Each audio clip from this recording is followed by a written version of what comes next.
이제 4일이 지나면 성탄절입니다. 세상 사람들은 크리스마스라고 이야기하는 그저 즐기고 뭐 놀고 이러한 날로 보내는, 그러나 우리에게는 아기 예수님이 이 땅에 오신 날 성탄절이지요. 주님의 탄생을 이제 기쁘게 기다리는 우리 신앙인들, 우리 믿음을 갖고 있는 성도들이 주님의 오심을 기다리면서 우리가 무엇을 좀 해야 하는 것인가?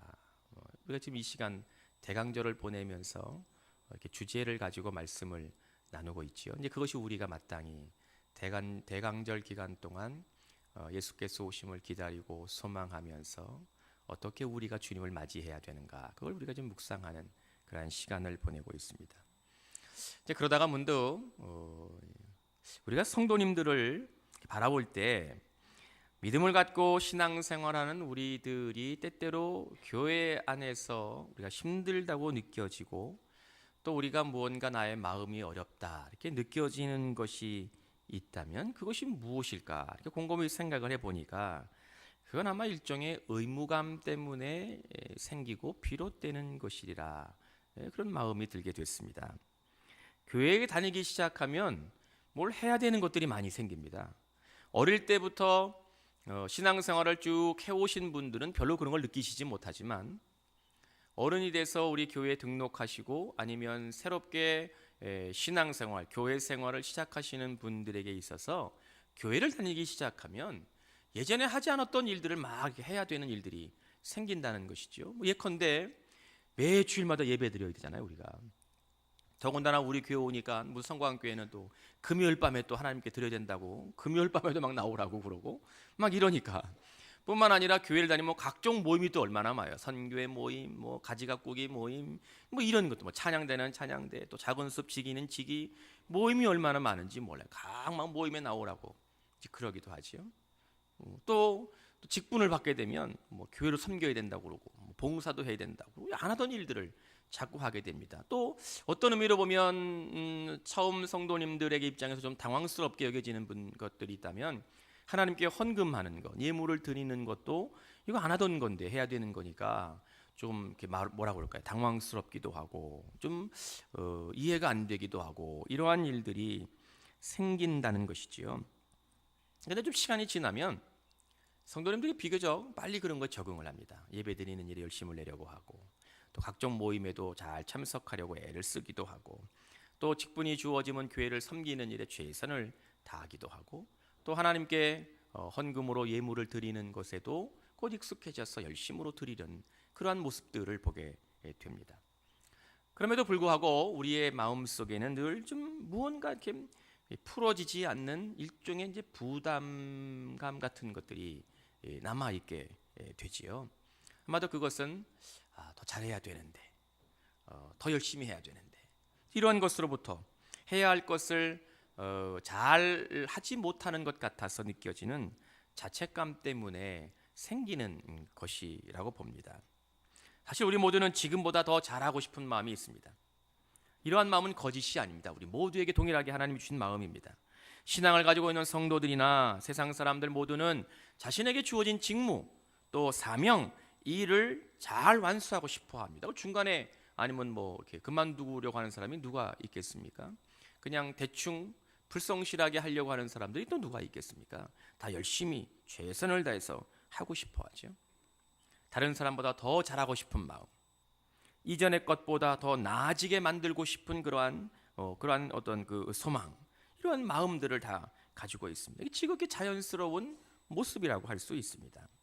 그런데 이러한 좋은 마음이나 선한 의도에 비해서 적지 않게 우리 안에 걱정도 있고 부담감이 동시에 자리 잡고 있는 것 또한 부인할 수 없다는 것이지요.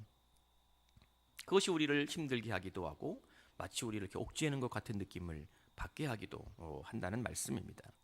예컨대 목사로 살고 있는 저를 말씀을 드리면, 저 목사로 사는 사람이니까 어떻게 하면 교회를 더 잘 섬길 수 있을까? 어떻게 하면 저 하나님 보시기에 아름다운 목회를 할 수 있을까?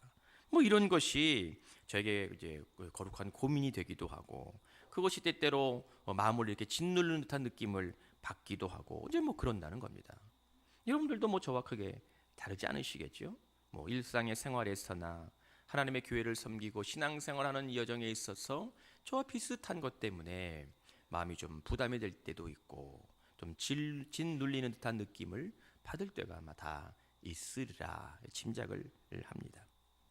2014년도를 보내고 새로운 해를 맞이하면서 하나님이 저에게 주신 마음이 하나 있는데 그 마음은 무엇이냐면 내년에는 우리 성도님들을 말씀으로 더 위로하고 하나님의 말씀으로 하나님의 은혜를 더 나누는 그러한 설교에 좀 초점을 맞춰야겠다, 그런 마음을 제게 주셨습니다. 올 한 해는 교회력에 따라서 제가 쭉 설교를 해오고 있지만 내년 한 해에는 말씀으로 성도님들을 더 위로하고 말씀이 우리에게 주시는 그 은혜를 더 깊이 묵상하고 나눌 수 있도록 좀 초점을 맞추어서 설교를 해야 되겠다 하는 마음을 저에게 주셨습니다. 물론 예언자적인 설교를 통하여 우리 성도님들이 온전하게 하나님의 말씀 안에 거하고 주님의 뜻을 따라 살고 죄 가운데 벗어나서 주님의 은혜를 누리고 살아가야 되는 선포적인 예언자적인 설교도 때때로 필요하기도 하겠지만 전반적으로 은혜와 기쁨과 위로와 그러한 말씀을 나누려고 하나님이 저에게 허락하셨습니다. 오래전 하나님이 이스라엘 백성을 위해서 이사야 선지자를 세우셔서 그 당시 힘들게 어렵게 살고 있는 그들의 백성들을 보시면서 가슴 아픈 마음으로 이사야 선지자에게 말씀하시기를 너는 내 백성을 위로해라. 너는 내 백성을 위로하라. 이렇게 말씀하셨는데 지금 이 시대에 목사가 해야 되는 많은 일들 중에 중요한 사명 하나가 말씀을 통해서 성도님들을 위로하고 주님의 은혜를 더 깊이 나누게 하는 것이 아니겠나 하는 것입니다. 이제 우리에게 남은 과제는 어떻게 할 수 있을까 하는 것이죠. 때때로 신앙생활이 좀 힘들다고 느껴지고 교회 공동체를 섬기는 것이 때때로 나에게 부담스럽다고 생각될 때 우리는 어떻게 이것을 이겨나갈 수 있을 것일까요? 또 목사인 저는 이러한 문제를 어떻게 신앙적으로 풀어서 성도님들과 나누고 권면할 수 있을까요? 이것이 진지한 저의 허락하신 하나님의 도전이십니다. 이러한 진지한 물음을 가지고 겸손하게 하나님께 나아갈 때 전능하신 여호와 하나님은 우리에게 응답하시고 여러분들에게 말씀하시는 줄로 믿으시기 바랍니다. 저뿐만 아니라 여러분 모두가 하나님께 진정 겸손한 마음으로 끊임없이 나올 때 하나님은 우리에게 말씀하시고 우리에게 응답하시고 여러분들의 삶에 하나님의 은혜를 내리워 주시는 줄로 믿으시기 바랍니다. 대강절을 보내고 있는 우리 성광교회 공동체를 향해서 주께서 들려워 주시는 말씀의 세 번째 주제는 나눔입니다. 나누는 삶은 예수께서 이 땅에 오심을 기다리고 있는 우리들에게 피할 수 없는 거룩한 도전입니다. 누구도 피할 수 없는 겁니다. 나눔이라는 것은요. 그것은 우리가 교회를 조금 다닌 분들은 이미 잘 알고 계시는 것처럼 예수께서 이 땅에 오신 이유와 목적이 바로 그것이기 때문이죠. 하늘의 보좌를 포기하시고 인간의 몸으로 육신으로 이 땅에 오셔서 주님은 우리들에게 그분이 가지고 있는 모든 것들을 다 나누어 주셨습니다. 심지어 가장 귀하고 소중한 그분의 생명까지도 십자가 위에서 아낌없이 우리에게 나누어 주셨습니다. 사실 이것이 복음이지요. 이것이 복음의 전부입니다. 이것이 복음의 본질입니다.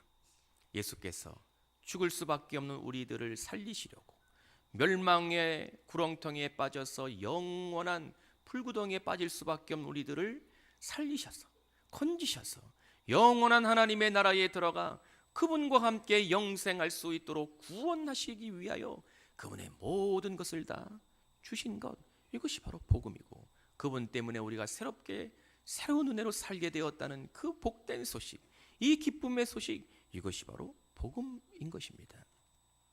오늘 말씀을 함께 나누는 이 시간 우리가 다시 한번 여러분들이 바라보아야 되는 삶의 지향점은 어디이고 우리가 믿음을 지키고 살아야 되는, 우리가 바라보며 나아가야 되는 저 하나님의 목적은 무엇인지 깊이 묵상하는 우리들을 통하여 주님의 삶을 다시 한번 기억하면서 우리가 나누고 섬기는 거룩한 사명을 다시 한번 확인하는 은혜가 있기를 간절히 기원합니다. 예수 그리스도의 오심을 맞이하는 우리들은 주님의 모습을 닮아야 되는 주님의 백성입니다. 예수께서 사셨던 그 모습 그대로 주님과 우리가 똑같이 그분이 하셨던 것처럼 그렇게는 살아낼 수 없을다 하지라도, 그렇게 우리가 살아낼 능력은 없다 할지라도 여러분들의 삶의 현장에서 주님의 모습이, 그리스도의 향기가, 예수님의 모습들이 드러나야 된다는 것이지요.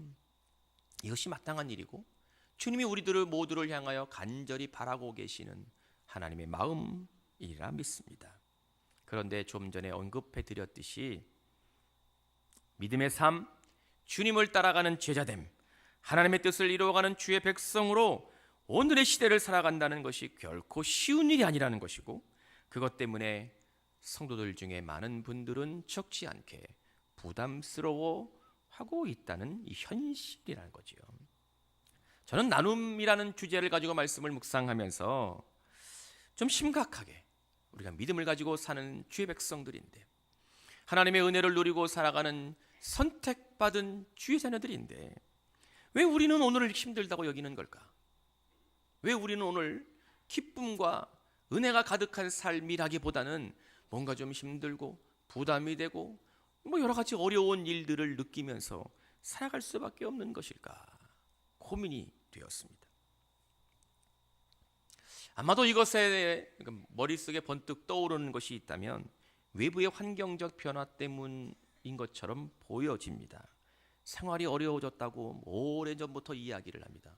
별로 나아질 것 같지가 않아요. 매년 내년은 더 힘들고, 그러면 내년에 좀 좋으려나, 그러면 또 그 해 지나가고 그해 연말이 되면 또 내년엔 또 더 힘들 거라고 이야기하고, 벌써 이것이 꽤 오래전에 반복되는 일이기 때문이지요.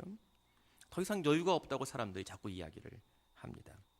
가진 것이 좀 있어야지, 또 마음에 좀 여유가 있어야지 나누기도 하고 섬기기도 하고 베풀기도 할 텐데 삶이 힘드니까 가진 것도 별로 없고 마음에 여유도 없고, 그러니까 쉽지 않다고 자꾸 생각을 하게 되는 거지요. 이러한 우리 일상의 모습 별로 쉽게 금방 해결될 것처럼 보이지 않습니다. 성도들뿐만 아니라 세상의 많은 사람들이 공통적으로 느끼는 이 위기감, 이것은 우리나라의 똑똑한 인재들도, 세계의 똑똑한 인물들도 별다른 방법을 좀 찾아내고 있지 못합니다. 설령 이러한 방법이 있다 할지라도 지금까지 이렇게 될 수밖에 없었던 어떤 구습이라든지 잘못된 어떤 구조 이런 것들을 한순간에 바로잡는 것도 참 요원해 보이는 일이기도 합니다. 현실을 보면 암담하기만 하지요.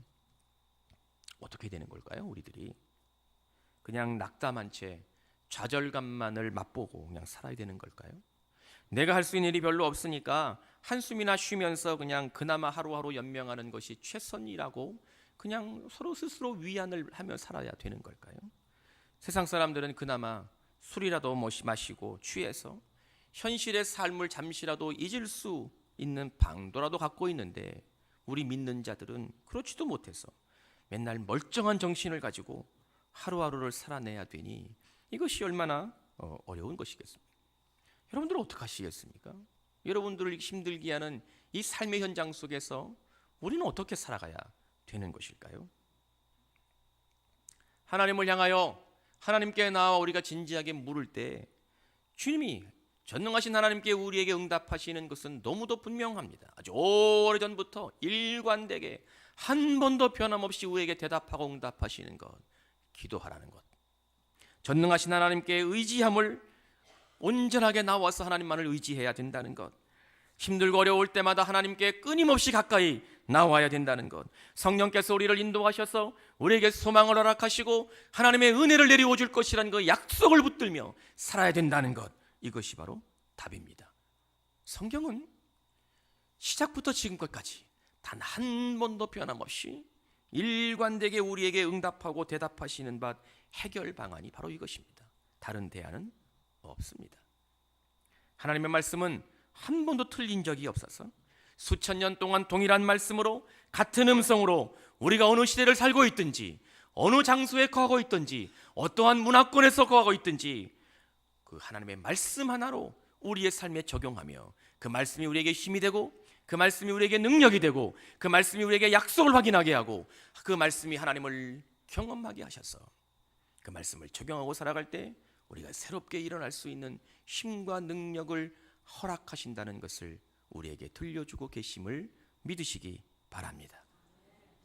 우리의 당면과제를 돌이켜 보려고 합니다.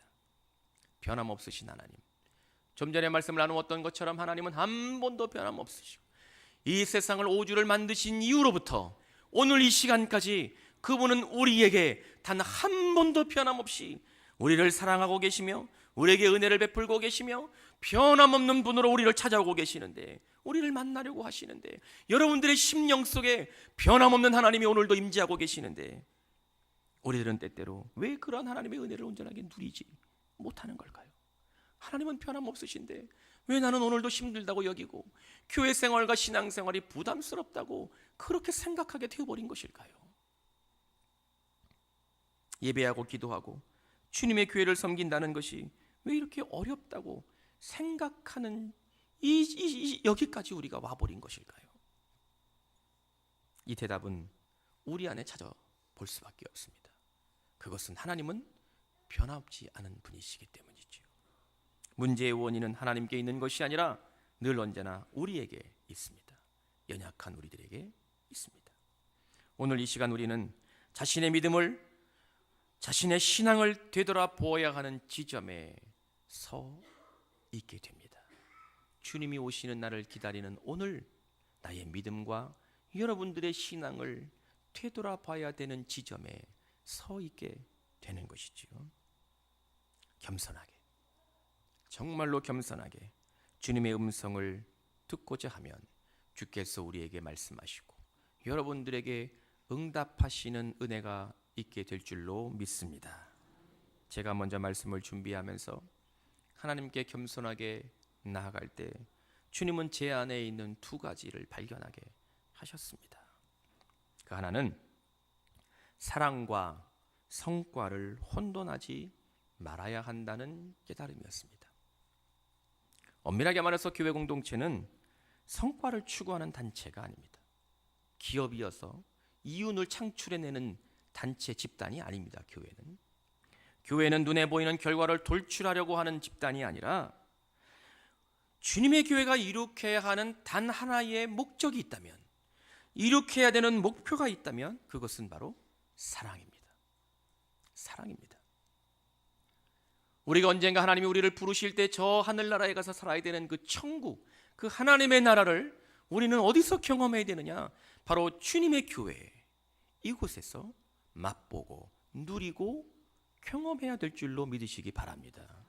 사랑으로 하나님의 은혜와 천국을 경험해야 되는 곳, 이것이 바로 우리 교회됨의 모습입니다. 이 교회인 것이지요. 목사로 살고 있는 저도 결코 자유로울 수 없는 주님의 도전, 물론 성도님들도 저와 별로 다르지 않을 거라고 생각을 합니다. 교회 공동체가 이 땅에 세워져 있는 동안 우리는 절대로 완전할 수 없습니다. 우리 모두는 죄된 모습을 여전히 갖고 있기 때문이지요. 하나님이 예수 그리스도의 보혈의 십자가로 우리를 용서하시고 우리를 의인이라고 인정해 주시긴 하셨지만 우리는 여전히 죄된 모습을 가지고 있어서 이 땅에 세워져 있는 모든 교회는 완전할 수 없습니다. 누구도 완전할 수 없습니다. 이러한 것들 때문에 우리 안에 빚어지는 여러 갈등들이 있을 수 있지만 오늘 말씀을 묵상하면서 우리가 절대로 놓치지 말고 주님께서 우리에게, 여러분들에게 들려주고자 하시는, 우리가 귀를 기울여 주목해야 되는 것은 성과를 내기 위해서 사랑을 담보해서는 안 된다는 겁니다.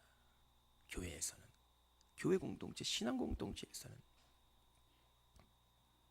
이것이 우리의 왜곡된 모습일 수 있다는 거죠. 우리 교회 공동체 안에 사랑이 얼마나 귀한 가치 기준인지 우리는 너무도 잘 알고 있어서 우리가 어떻게 하면 사랑을 나눌 수 있는 말을 얼마나 많았는지 모릅니다. 그러나 우리가 그 사랑이 얼마나 귀중하고 소중한 것인 잘 알고 있으면서도 우리 신앙 공동체 안에서 그 사랑이 어떻게 실현되고 있는지, 그 사랑이 어떻게 나타나고 있는지, 그 사랑을 어떻게 나누고 있는지에 관하여서는 별 관심도 없을 때도 있고 무관심한 채 모르면서 살아갈 때가 참 많이 있습니다. 사랑만이 우리 안에서 일어나는 믿음이나 원망이나 분노를 해결할 수 있는 유일한 주님의 뜻이며 주님의 목적임에도 불구하고 그걸 잘 알고 있어서 사랑을 우리의 입술로 늘 이야기하기는 하지만 우리가 때때로 신앙 공동체 안에서 어떠한 직임을 수행할 때, 어떠한 일을 해야 될 때 우리가 늘 생각하는 것은 누가 얼마나 열심히, 얼마나 성실하게 참여하고 함께 하는가라는 것에 관심을 늘 기울이게 된다는 거죠. 그리고 이것이 우리에게 충족되지 않으면 때로 우리가 화가 치밀어 오릅니다. 왜 나만 이렇게 바보스럽게 열심히 그렇게 내었는지, 그것이 자기의 열심이 스스로의 상처가 됩니다. 그 일과 함께 하지 않았던 사람들을 되돌아보면 얼굴이 붉어지고 화가 나기도 하기도 합니다. 우리 사랑하는 성광의 성도님들, 진지하게 주님의 음성에 귀를 기울이고 오늘 하나님이 우리에게 말씀하시는 주의 음성을 듣기를 소망합니다. 여러분들이 교회를 섬기면서 아무리 커다란 희생을 하셨다 할지라도, 여러분들이 교회 공동체를 섬기면서 위대한 어떤 업적, 결과물을 도출해내셨다 할지라도 그 안에 주님의 사랑이 없으면, 그 안에 하나님의 사랑이 없으면 과연 우리가 얻은 것은 무엇이고 이룩한 결과는 또한 무엇이겠습니까? 주님이 사도 바울의 입을 통하여 우리에게 들려주셨던 것처럼 사랑이 없으면 결국 아무것도 아닙니다. 사랑이 없으면 결국 아무것도 아닙니다. 다른 하나는 내 안에 자리 잡고 있는, 우리 안에 자리 잡고 있는 자기의, 내가 늘 옳다고 생각하는 이것이 바로 주님의 은혜와 하나님의 사랑을 온전하게 경험하지 못하게 만드는 심각한 장애물이 된다는 겁니다. 사실 우리 모두는 신앙 공동체 안에서 사랑이 얼마나 귀한 것인지를 너무도 잘 알고 있으면서도 그 사랑을 좀 전에 나누었던 것처럼 실천하지 못하고 있는 것처럼 여전히 내 안에 버젓이 버티고 있는 자기의 의도 깨닫지 못하는 경우가 빈번합니다. 이것이 주님의 은혜와 하나님의 사랑을 누리지 못하게 막는 장애물이 된다는 것이죠. 교회 공동체 안에서 왜 언제나 내가 옳다고 굳게 믿게 되는 어처구니 없는 일들이 발생하는 걸까요? 그것은 우리들 모두가 기준을 잘못 잡고 있기 때문입니다. 내가 나의 의를 찾지 못하는 것은, 내가 늘 옳다고 생각하고 있는 원인은 나의 의를 늘 다른 사람과 비교하기 때문입니다. 기준을 잘못 잡았기 때문인 거죠.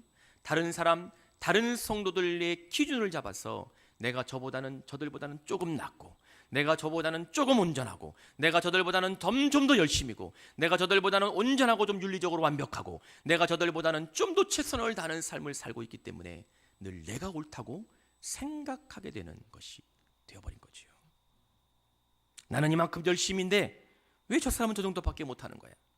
나는 이 정도로 최선을 다하는데 왜 저 사람은 그것밖에 못하는 거야? 이러한 것이 바로 내가 저들보다 낫고 내 의가 중요하다는 것으로 착각하게 만드는 이상한 현상으로 우리 안에 자리 잡아 버렸다는 겁니다. 근데 성경 어디에도 내가 의롭다고, 내 스스로가 의롭다고 규정하고 인정하는 것은 어디에도 찾아볼 수 없습니다. 결국은 그것은 우리의 착각일 수밖에 없는 것이지요.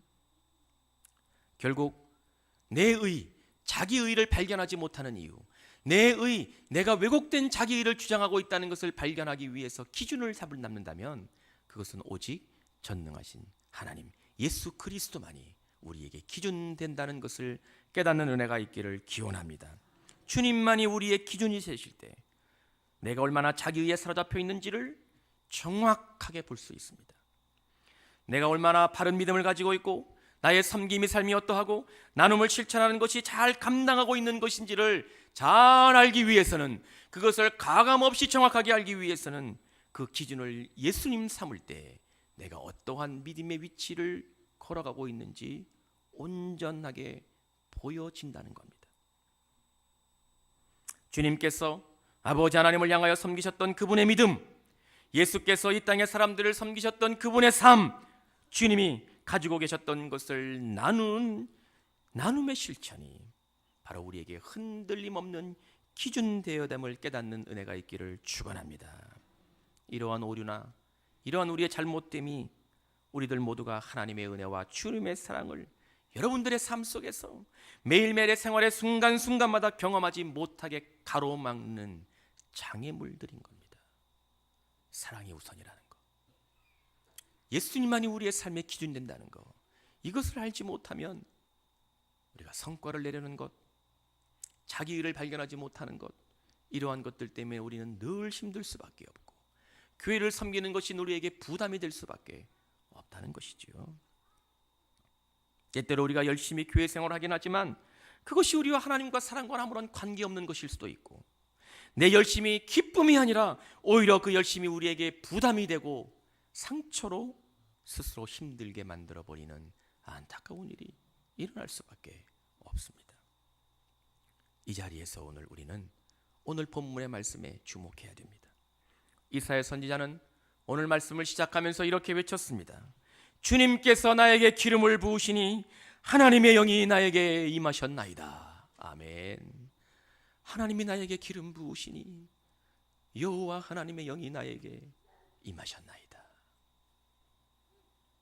하나님의 영이 우리에게 임하셔야지만 우리 모두는 사명을 감당하는 믿음의 삶이 온전할 수 있다고 우리에게 증거하고 계십니다. 여러분 한 분 한 분에게 하나님께서 기름 부으시고 여러분들의 삶 속에 하나님의 영이 임하시면 여러분들의 섬김과 나눔과 사랑이 오직 전능하신 하나님을 영화롭게 하며 여러분들의 삶에 참다운 기쁨과 은혜가 된다는 것을 깨달을 수 있기를 축원합니다. 하나님의 영이 우리에게 임하시면 우리는 기꺼이 기쁨으로, 내가 가진 것이 별로 없지만, 내 능력이 정말 모자라지만, 나의 의지가 너무너무 약해도 가난한 자에게 아름다운 소식을 전하게 되는 줄로 믿으시기 바랍니다. 마음이 상한 자를 고치며 포로된 자에게 자유를 주며 갇힌 자에게 노임을 선포하는 주의 백성 되는 것임을 깨달아야 될 줄로 믿습니다.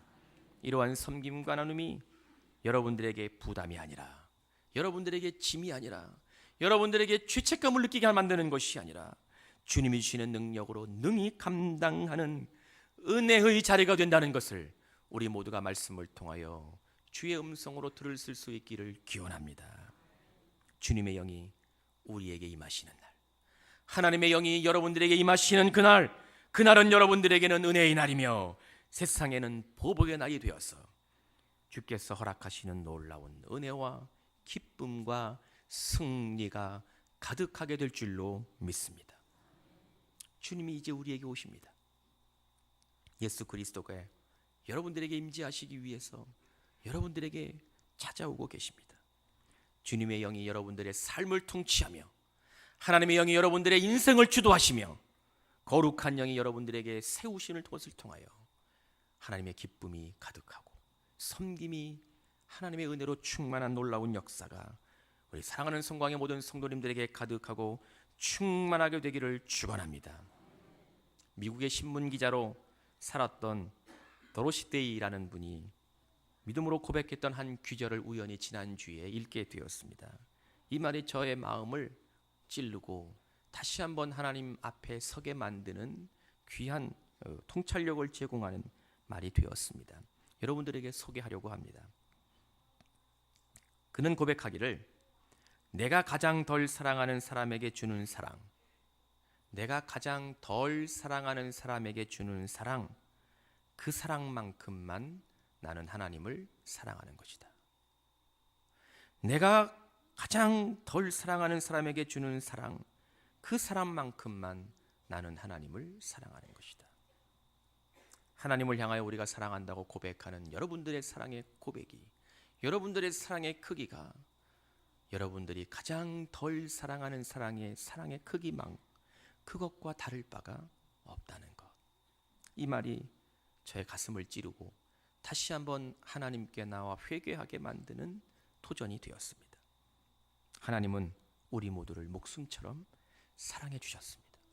지금도 변함없이 주님은 여러분들을 사랑하고 계십니다. 우리 사랑하는 성광의 성도님들도 하나님의 영이 임하셔서, 주님의 영이 여러분들의 삶 속에 풍성하게 임재하셔서 하나님을 향한 사랑이 주님 오시는 날 나눔과 섬김으로 여러분들의 삶의 기쁨이 되고 은혜의 자리가 되고 축복을 누릴 수 있기를 간절히 축원합니다. 축원합니다. 기도하겠습니다. 전능하신 하나님, 오늘 우리에게 듣게 하신 오늘의 말씀을 우리의 삶에서 적용하며 실천하며 하나님의 영이 우리에게 임하실 때 나눔과 섬김이 우리의 삶의 기쁨이 되며 하나님의 나라를 섬기고 확장하는 것이 우리의 삶의 가장 기쁘고 행복한 일임을 깨닫는 아름다운 믿음의 삶을 살게 하여 주옵소서. 예수님의 이름으로 기도하옵나이다. 아멘.